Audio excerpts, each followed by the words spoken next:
Dios les bendiga en esta hora. Le doy gracias a Dios por la oportunidad que me da de poder llevar este mensaje.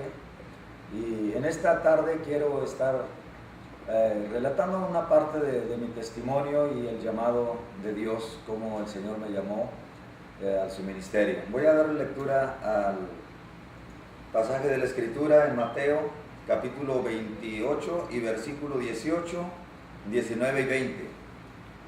Dice la palabra de Dios: y Jesús se acercó y les habló diciendo: toda potestad me es dada en el cielo y en la tierra. Por tanto, id y haced discípulos a todas las naciones, bautizándolos en el nombre del Padre, del Hijo y del Espíritu Santo, y enseñándoles que guarden todas las cosas que os he mandado. Y aquí que yo estoy con vosotros todos los días hasta el fin del mundo. Amén. En este pasaje de la Escritura encontramos aquí la comisión, el mandamiento del Señor Jesucristo, ¿verdad? Donde envía a sus discípulos después de que es llevado al cielo, de que está sentado a la diestra del poder de Dios y que es tomada la autoridad que el Padre le ha entregado completamente, toda la autoridad, todo el poder, todo el señorío, todo el dominio. Y cuando ya está en esta posición, entonces habla a sus discípulos y les dice: toda potestad me es dada en el cielo y en la tierra, por tanto id y hacer discípulos a todas las naciones. Esta es la encomienda que el Señor Jesucristo nos ha dejado. Y quiero compartir con ustedes brevemente el testimonio de mi vida. El Señor Jesucristo me alcanzó en un tiempo de una temprana edad todavía. Tenía yo unos 18 años cuando por primera vez un misionero me habló de Jesucristo. Y en ese momento pues no conocía nada de Dios, ni sabía, no entendía el mensaje muy bien. Pero me acuerdo que le dije: está bien, le digo, sí, quiero aceptar a Jesucristo, pero después acepto a Jesucristo. Y pasó un poco de tiempo. Al poco tiempo Dios me confrontó directamente, el poder del Espíritu Santo, en un momento de crisis en mi vida. Había un problema ahí en el lugar donde estaba viviendo, había un pleito, y ahí estamos en un lugar donde la gente pues era muy violenta, se mataban, sin ningún temor. Así es que cuando yo miré que mi padre y mi hermano estaban en medio de esa pelea, yo dije: pues los van a matar. Y me recuerdo que en ese momento yo no sabía qué hacer. Entonces teníamos algunas armas de cacería, y voy y tomo una de las armas que teníamos ahí, y pensé, dije: bueno, voy a llegar, voy a dispararle a las personas, a los que yo vea que tienen armas, a los que veamos peligrosos. Ese era mi pensamiento que vino, el primer pensamiento que vino a mi mente. Pero ya el mensaje de Jesucristo ya estaba sembrado en mi corazón. Entonces, cuando estoy a punto de tomar esta decisión, viene el poder del Espíritu Santo a mi vida y me habla claramente a mi vida y me dice: es ahora o nunca. Y por algún motivo que no sé cómo lo entendí en ese momento, ahora sé que era el Espíritu Santo, pero yo entendí que era Dios. Y me recuerdo que quedé un momento reflexionando y dije: bueno, ¿por qué Dios me dice ahora o nunca? Quiere decir que algo va a pasar, o tal vez voy a matar a alguna gente, algunas cuantas personas, y voy a ir a la cárcel y nunca voy a salir, o me van a matar también. No sé, comencé a reflexionar en ese momento. Entonces el Espíritu Santo seguía insistente hablándome, y yo lo podía oír con voz audible. Me decía: ahora o nunca. Entonces de pronto tomo la decisión y le digo: Señor, ahora.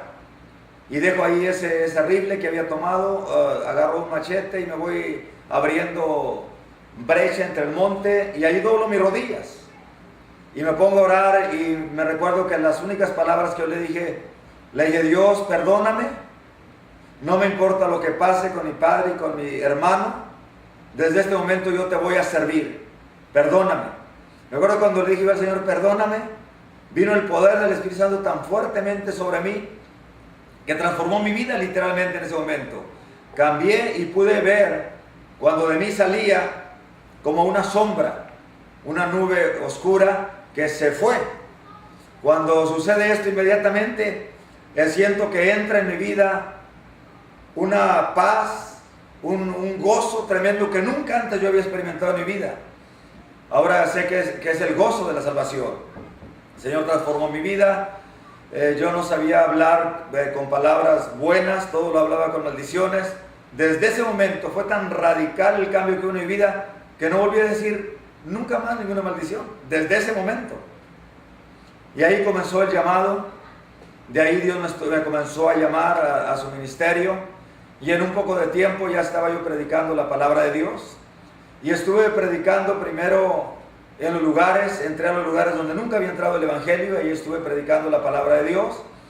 Después ya comencé a moverme más como evangelista y estuve unos 10 años, más de 10 años predicando en México de tiempo completo en la obra de Dios. Y me acuerdo que en los últimos años que estuve en México, Dios me habló. Y Dios me habló de un ministerio a nivel nacional. Por algún motivo mi reacción fue y le dije, Señor, internacional. No sé, no lo pensé nada, fue algo que sencillamente fue algo que reaccioné y hablé. Le hablé a Dios. Dios me había hablado otra vez claramente, como usted me está oyendo en este día, con voz clara, fuerte, y lo podía entender perfectamente. Después de un tiempo de más de 10 años de predicar el Evangelio en México, Dios me movió y me vine al estado de la Florida, donde estuve también predicando la palabra de Dios, estuve pastoreando en el área de Miami, y estuve ahí más o menos por unos 20 años. En el 2004, Dios me llama de una manera que yo no esperaba. Estábamos visitando familiares de mi esposa en México, y de pronto caminando por las calles en la ciudad de Tampico y de Madero, sentí cuando el Espíritu Santo comenzó a moverse sobre mi vida, y yo sabía que algo Dios me iba a hablar. Entonces comencé a ver los lugares, la gente, y Dios me dijo otra vez, me volvió a hablar, y me dijo, hijo, este es el tiempo del que te hablé. Cuando en el 2004 que Dios me habla, me doy cuenta que era para este tiempo. En el 2005 comienzo a moverme en México, comienzo a predicar la palabra de Dios y a llevar cruzadas en las ciudades, a nivel ciudad, reuniendo las alianzas de los pastores, y comenzamos el trabajo en México. Pero yo todavía no sabía lo que Dios estaba preparando. Al pasar del tiempo me involucré más en el trabajo en México. Pasaba 3 meses en México, un mes en la Florida, otros 3 meses en México otra vez trabajando fuertemente en la obra de Dios. Y ya en el 2006, en el 2007 estuve trabajando ya más tiempo en México, y ya en el 2008 ya el llamado de Dios era muy fuerte sobre mi vida. Pero todavía no estaba al 100% en el trabajo de la obra de Dios. Entonces, para ese tiempo las cosas se comenzaron a complicar, y como entendemos y sabemos, muchos de ustedes lo saben por causa de las noticias y todo, la situación que está viviendo ahora en México. En el 2010, en enero del 2010, decidimos mi esposa y yo mudarnos a México. Definitivamente a vivir en la ciudad de Reynosa, y de ahí estar predicando en México, ya en medio de una situación muy crítica en México. Pero aunque yo sabía lo que Dios me había llamado a hacer, lo entendí hasta después más claramente, cuando comencé a ver toda la situación mala en México, porque sabemos que toda la violencia y todo lo que está moviéndose, los que conocemos las cosas de Dios sabemos que todas son cosas que se mueven en el mundo espiritual. Entonces me di cuenta, porque Dios me había hecho sentir y Dios me había hablado cuando estaba acá en la Florida, y Dios me había dicho que era un general en los ejércitos de Dios.